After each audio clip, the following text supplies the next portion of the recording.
All right, ladies and gentlemen, this is the third part of embodied sitting and whole body smile.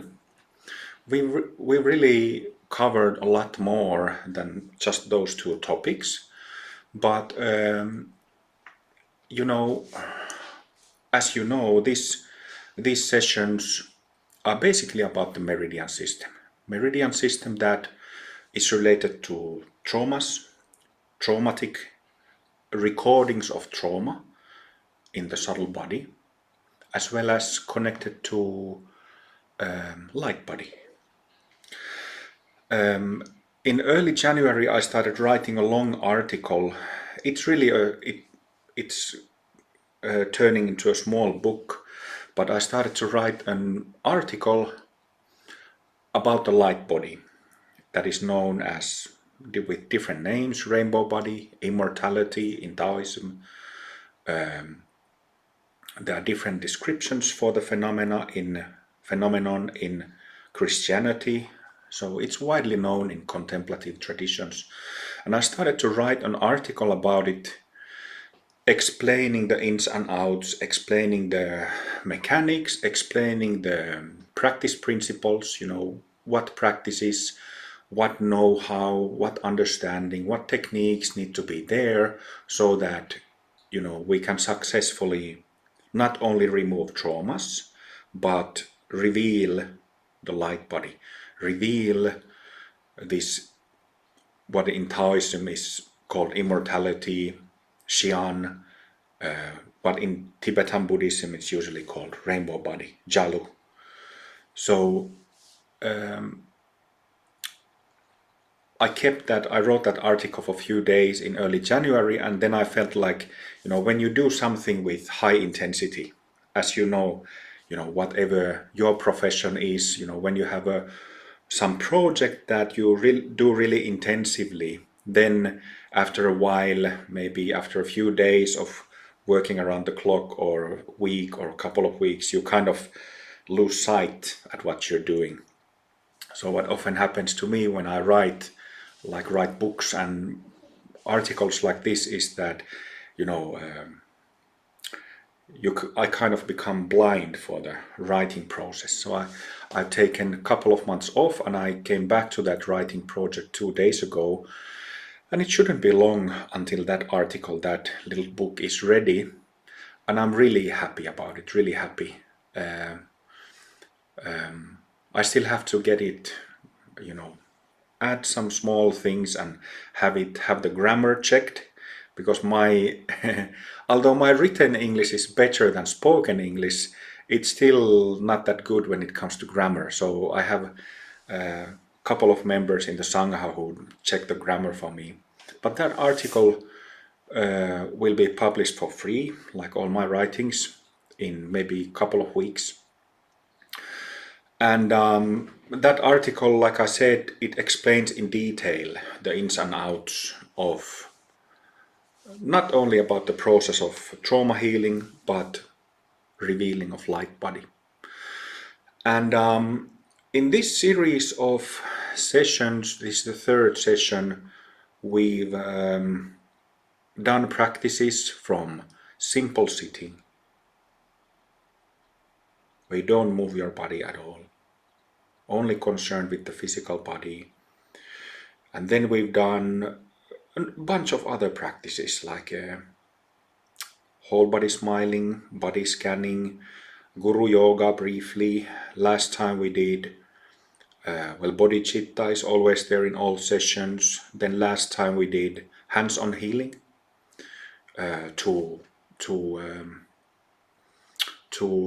how do you say, reinforce the pranic flow in the meridian system, so using hands. What else we did last time? Tapping, a lot of tapping. So, we've already, in these short sessions, we've covered quite a bit of basic techniques, what you can use for healing trauma, your traumas, and how that basic nature expressed in the form of light body, how it comes out. But there is one thing that is really, really important in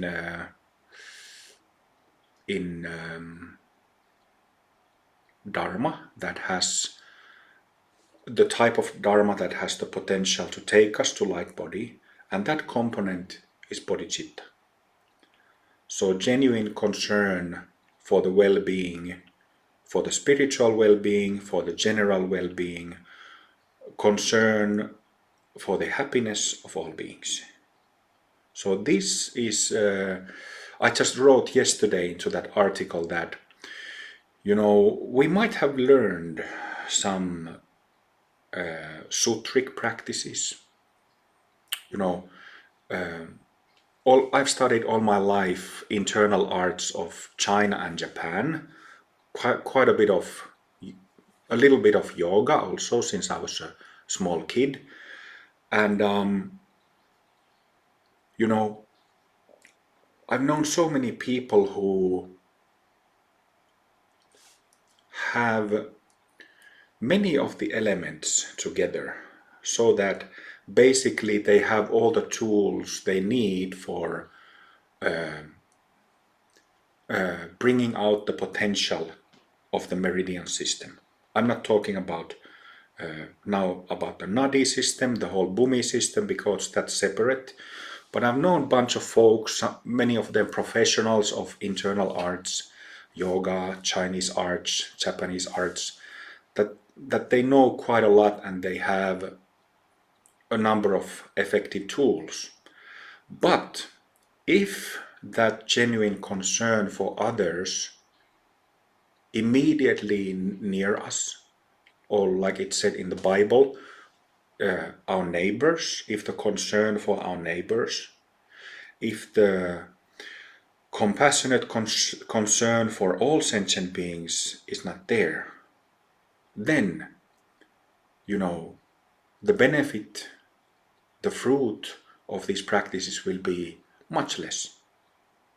So it is an interesting thing how that compassionate motivation, how it actually changes. We can do something like embodied sitting, not doing anything else except keeping our body in place, and only be concerned about the physical body. And yet, if we combine that with prayers of compassion, we genuinely feel love, concern, compassion for others, and we want to help. It makes that sitting completely different. You get a very different fruit from that sitting than if you just sat without a motivation. And if we think about bodhicitta, you can think of anybody in the world. You can think of everybody, basically, non-practitioners. So what is a common denominator, common mark for samsara and samsaric beings is that they are concerned only about themselves, or about their group, about their anything. So when, with bodhicitta motivation, with that simple idea, it shifts our whole energy. It's really interesting. It's like you could say that it's like a rebellion, like a spiritual rebellion. Not an aggressive rebellion, but like a rebellious act, because it is exactly the opposite what everybody else in samsara is doing. So I find it fascinating. Of course, it's a journey and a path to start generating bodhicitta and then grow into it, align into it, become bodhicitta.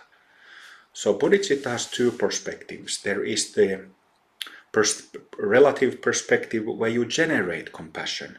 And when you contemplate about the suffering of others, and then because it hurts in your heart, you want to do something about it. You want to bring that suffering, not only your own, but the suffering of others, onto your own path. And you want to do something about it in the world, compassionate actions. There is no such thing as bodhicitta only in prayer or only in meditation. If it doesn't connect with actions that you do in the community, then it's a half-baked bodhicitta. Half of it is missing. What was I saying?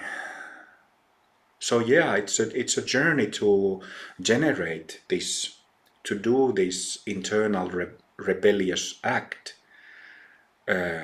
which little by little makes you whole. It heals you, it heals us. Whatever is off, or off, like twisted or crooked or skewed in our mind,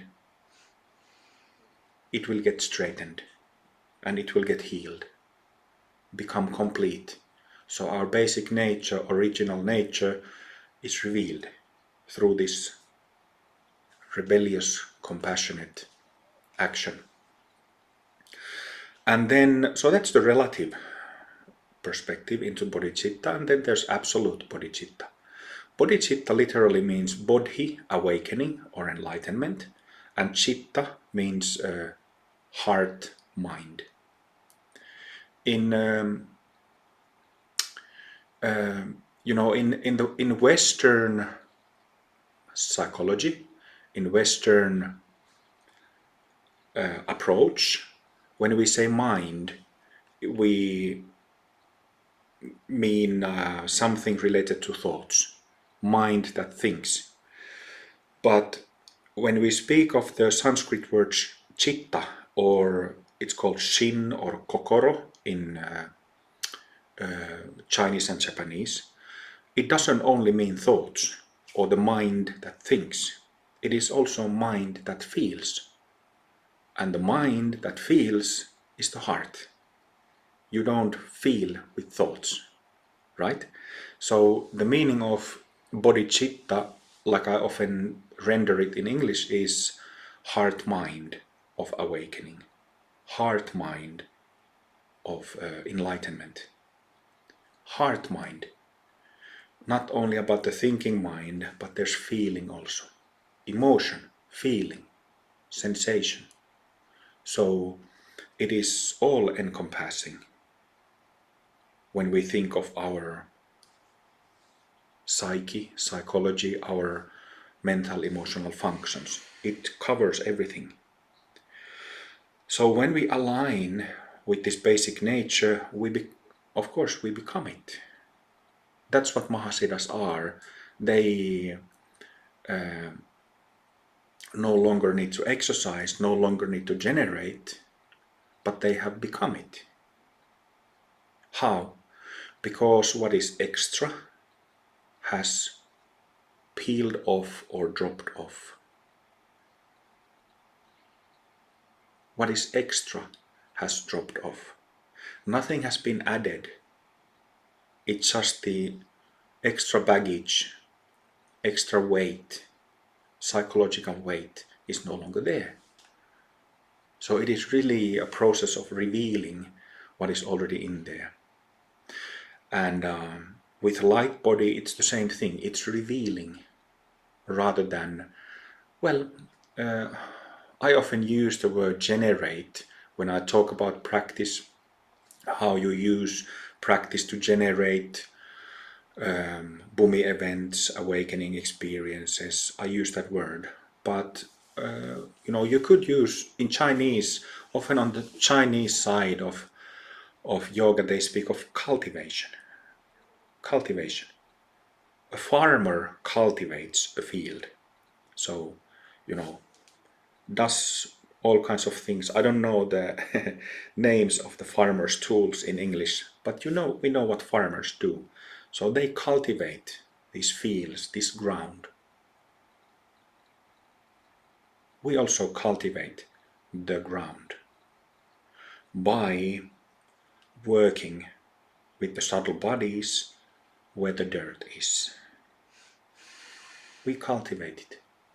It's such a beautiful, really beautiful process, the path. It's fascinating. Something that I wanted to talk or mention today is need of professional yogis and yoginis in the modern world. That I've spoken about this over the past years a number of times, and I felt like speaking about this a little bit again. So, yogis and yoginis, I'll just say yogis too, and include both genders. So, yogis are practitioners of Dharma.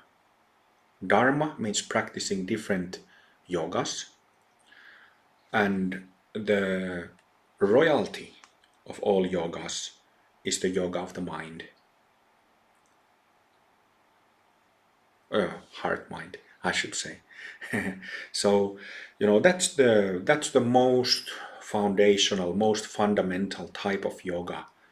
Everything else, posture practice, asana yoga, any other type. Well, I kind of set up myself by creating this duality, but so how will I get out of this hole now? When I started saying that there is the yoga of mind and realization that is separate from all these other things, which is not the case, because really we are just talking about different aspects of our own body, mind and heart. So really there's no difference between yogas, but we all understand that, if you have somebody who's practiced yoga postures only for some time, and then we have somebody who practiced emptiness practice, insight practice, and started having bhumi events, the result compared is very different. So that's why the most fundamental yoga is that of the heart and mind, and all other yogas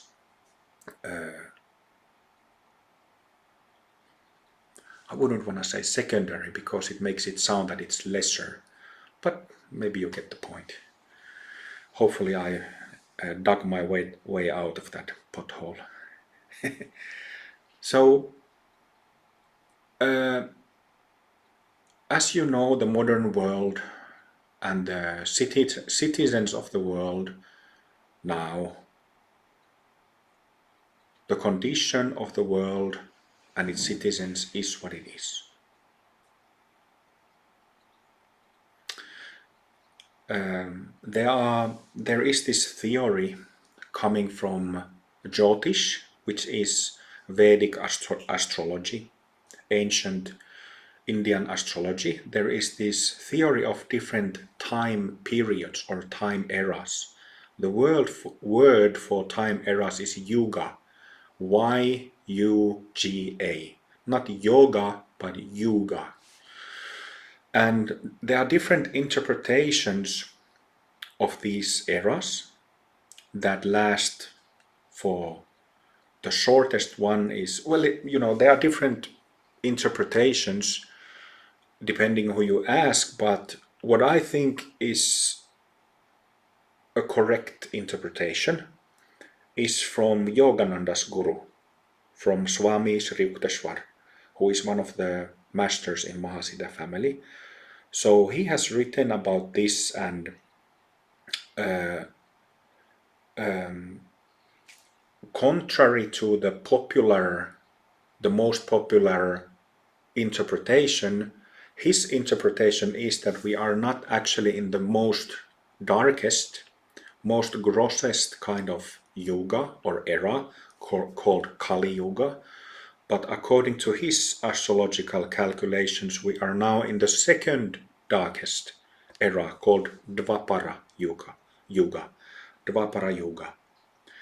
So he has actually Yogananda's autobiography of a yogi explains this, but if you want to read it from Sri Yukteswar's pen, there is a book by him called Holy Science, and you can check it out. But the point that I'm getting to is that as we can see in the world today, we have over the last few hundred years, there has been technological development. And this has really speeded up the past 100 years, 50 years. And it seems like it keeps speeding up. So there is technological development, electronical technology. And what does the humankind do with it? Of course, different ways, different applications, we apply technology to make our lives better, but we also make our lives worse. That makes us even more, more entangled with samsara. Like a fish in a fish net underwater. They get caught with it, and then they start struggling against it, and they get even more entangled with the net.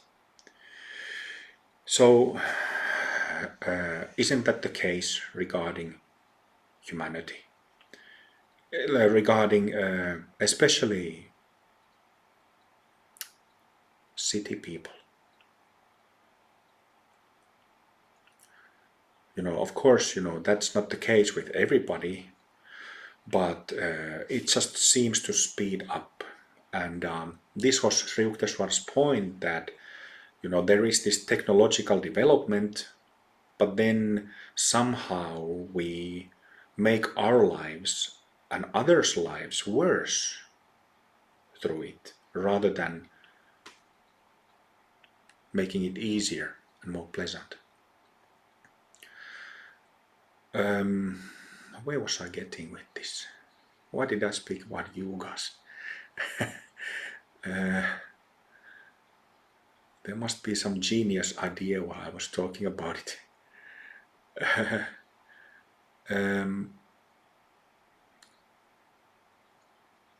While I was speaking about bodhicitta and compassion, and oh gosh,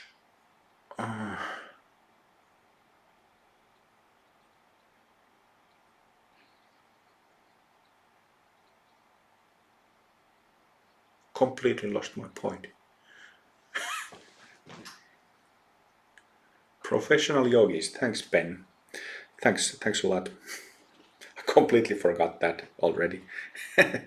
So, professional yogis. So, yogis are professionals of yoga, professionals of existential matters, professionals, masters, adepts of things related to heart and mind.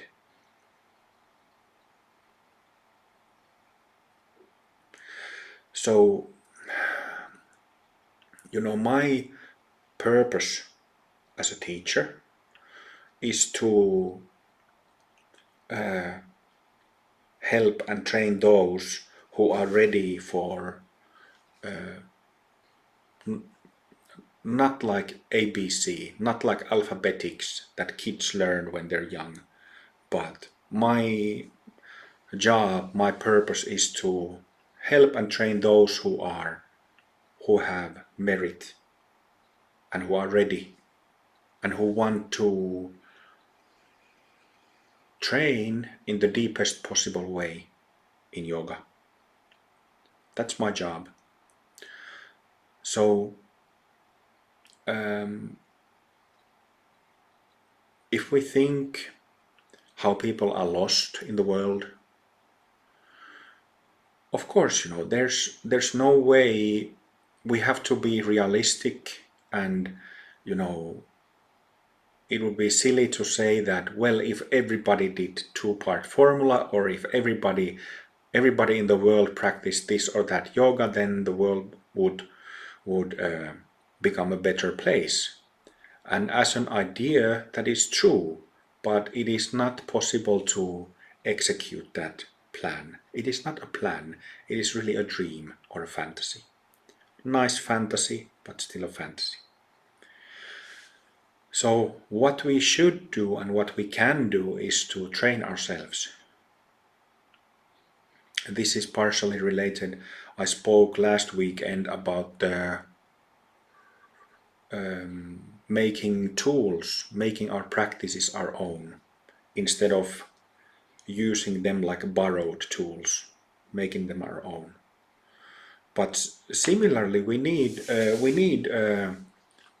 professional yogis in the world who teach, whose energy is such that when people come to your presence, they notice something.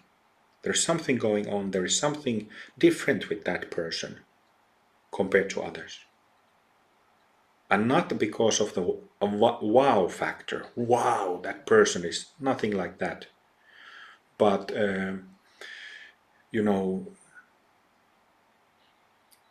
if we are practitioners, not to mention professionals, it should show. People should notice, or at least some of them should, and some will. So, and especially, I feel that my job is also to train teachers and instructors who, when they teach at local yoga studios, local churches, wherever, that people really get meaningful things and practices, rather than hear lectures read from pages of books. There is no such yoga than yoga of a book, yoga of reading books aloud. It's strange really how people confuse that. Confuse information, thoughts, ideas as the real thing. Or maybe if they don't mistake it for the real thing, there is still this confusion that if you just think about this stuff, analyze mentally, that's the practice that gets one to the result. But isn't that a gross misunderstanding? A really childish misunderstanding.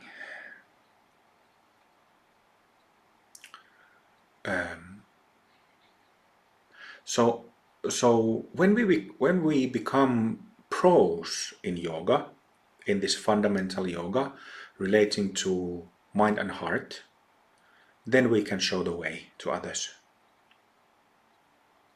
Then we can really become the Bodhisattva vow. Then we really become Bodhisattvas. But what does teaching mean? Like, if we think of a broader definition for teaching, it doesn't only mean like teaching mantras, giving empowerments, doing this or that, breathing practices, mudras, whatever. But teaching can be just be present.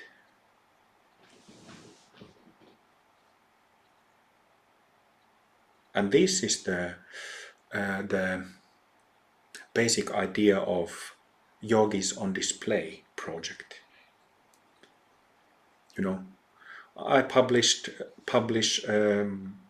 every few days like a Yogis on Display, hashtag Yogis on Display in Facebook. I don't use Instagram, but in Facebook.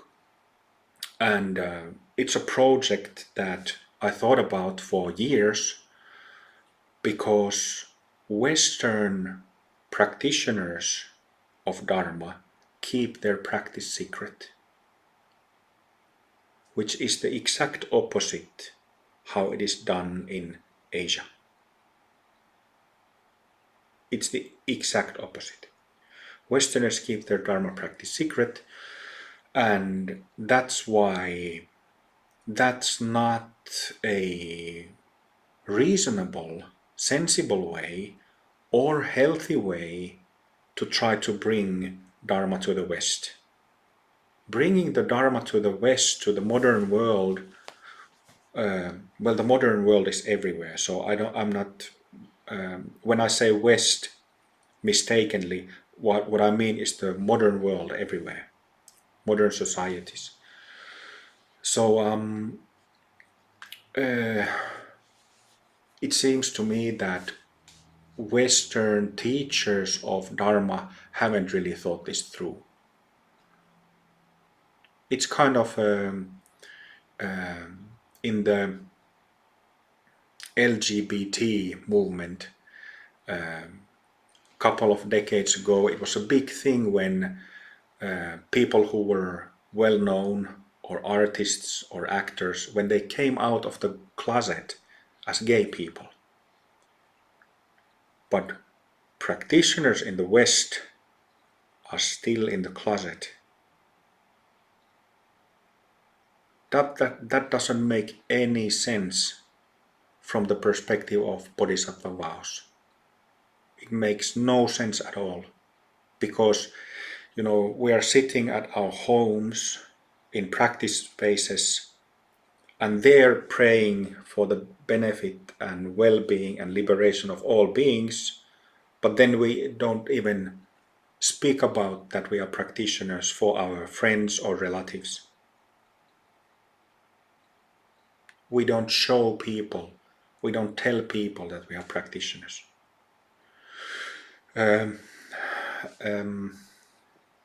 I haven't spent that much time in Asia. I've been in India for 5 or 6 times, and then I lived in Japan for a while, and I never gone to China in this life, but I've been there enough to see that practitioners show to others that they are practitioners. They carry the marks of being practitioners. They don't hide it. Whether they are monastics, of course, well, monastics don't have a choice. They are required to wear robes, monastic robes, but also lay people. This white red robe is in Tibetan it's nakpa robe, which means a robe of a tantric, like a lay person's robe, who is as committed to the Dharma as a monastic is. So there is no difference in level of commitment. By saying this, I don't mean that, well, I have a requirement for my ordained students that they need to show that they are ordained and tantric practitioners. But what I'm saying is that you don't need to wear a bindi, you don't need to wear a robe, but the reason for Yogis on Display project is that you go and sit and meditate or chant mantras in public where people can see you, where people of your community can see you.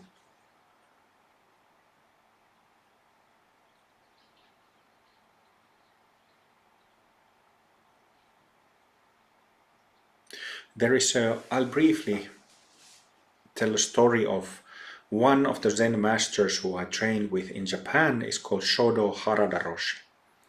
And when he was a young teenager, he was taking a bus after school, and then he saw like an old priest, Buddhist priest, wearing bright, usually like when it's an older priest, they usually have like a yellowish robes, this golden yellow, that Buddhist color, and then maybe gray and golden yellow, robes that can be easily detected in among people. You can see that, oh, that's a priest, that's a monk.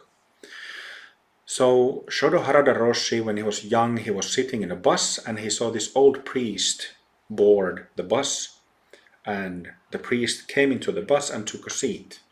And young Harada Roshi looked like, wow, that priest has amazing energy. Shodo Harada Roshi, was born into his father was a Zen priest, so he grew up in a Buddhist temple. So he had seen lots of priests, but when he saw this priest, he felt like, wow, that priest his energy is so different. So he didn't go and directly and talk with him, but he followed that priest and checked to where that priest was going. And later he found out that it was his to-be master, Yamada Mumon Roshi, and the rest is history. He trained with him for over 20 years, became his Dharma heir. But I always think of that story. What if Yamada Mumon Roshi, that old priest, had worn the same clothes as others? Would that young Shodo Harada have even noticed the man? Even if his energy was different than other people, than other priests he had seen, would he have even noticed? I don't think so.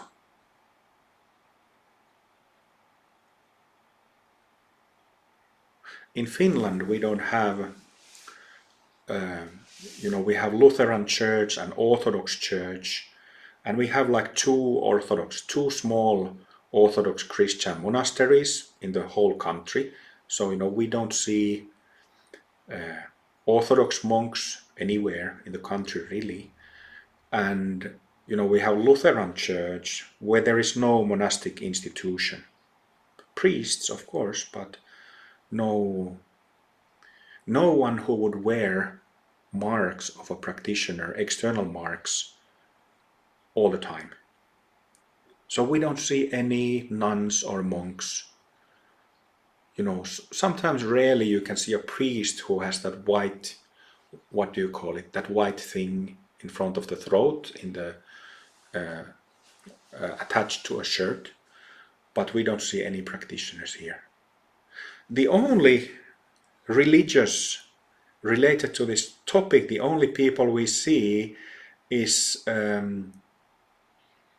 what do you call that, novices of the Krishna consciousness movement, Hare Krishnas. And the other ones are people of charismatic Christian movements. Charismatic meaning not that healthy. So we have people from charismatic Christian movements usually standing on like a side of a train station where they have a small book stand, and they are standing in pairs and trying to get your email or your name or your address so they can start chasing you. They can send somebody to your door. That's what they do. So these are the only two categories of practitioners that we see in my country. And it's not that much different in anywhere in the West, in Europe, in the States, isn't it? And yet we live in these countries, you and I.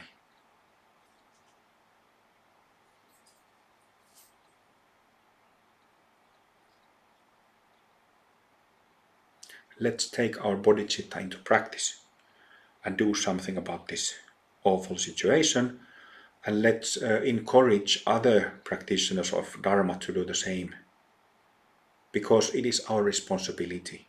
If we are praying for the spiritual well-being, happiness of all beings in our practice, and yet we don't do it in the world, that's wrong. There will be a karmic consequences of that. There are karmic consequences of everything. This is why Guru Rinpoche said that. There is this famous quote that I don't remember, but he said something like, well, how I would paraphrase it. You can do anything in the world. You can do anything. But remember that there is karma from our actions. There are consequences.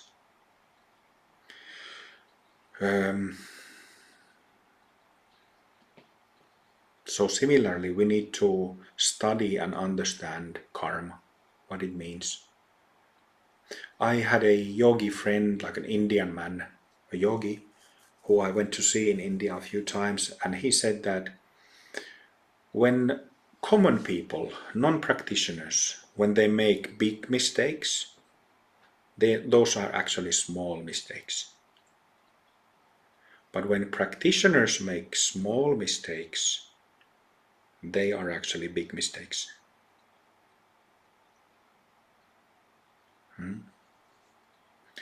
This is how I teach. If you want to study with me, if you consider my student, you will listen to what I've said.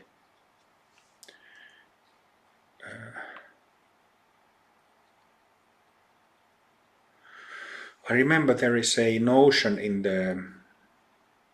the course description for this event that we will try to practice as much as possible. So I've completely sabotaged that plan by talking for almost an hour, but I've spoken about important things. But let's come back to practice. So let's just take this from the beginning. So we'll start practicing and I'll guide you through it.